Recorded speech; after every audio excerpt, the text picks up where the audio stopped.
27 October পল্টনে গণহত্যা চালিয়েছে। তারা গণহত্যা চালিয়েছে পিলখানার সদর দপ্তরে।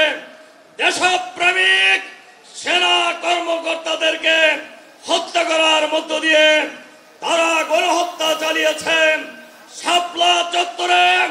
2013 সালের 5ই মে আলেম ওলামাকে নির্বিচারে গণহত্যা চালিয়ে হত্যা করা হয়েছে।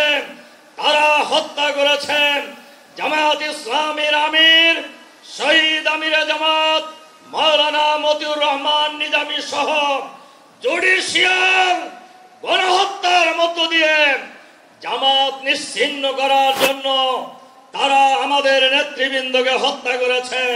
কালার এক্সপার্ট, জর্জ স্যাপ এবং মাইল্ড অন হ্যান্ডস টেকনোলজি সমৃদ্ধ অরিক্স ক্রিস্টাল ওয়াশ আপনার লন্ড্রি এক্সপার্ট। সর্বশেষ জুলাই বিপ্লবে হাজার হাজার মানুষকে হত্যা করেছে। বাংলাদেশের 18 কোটি মানুষের দাবি এই মুহূর্তে গণহত্যার বিচার করতে হবে।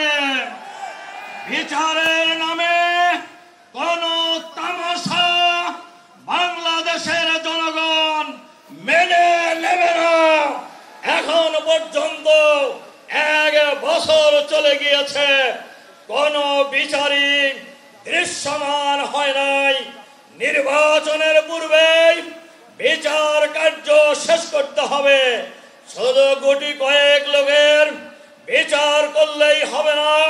সরকারের ভিতরে বাইরে যত ফ্যাসিবাদের দোসর গণহত্যার সাথে জড়িত তাদেরকেও গ্রেফতার করে বিচারের আওতায় আনতে হবে।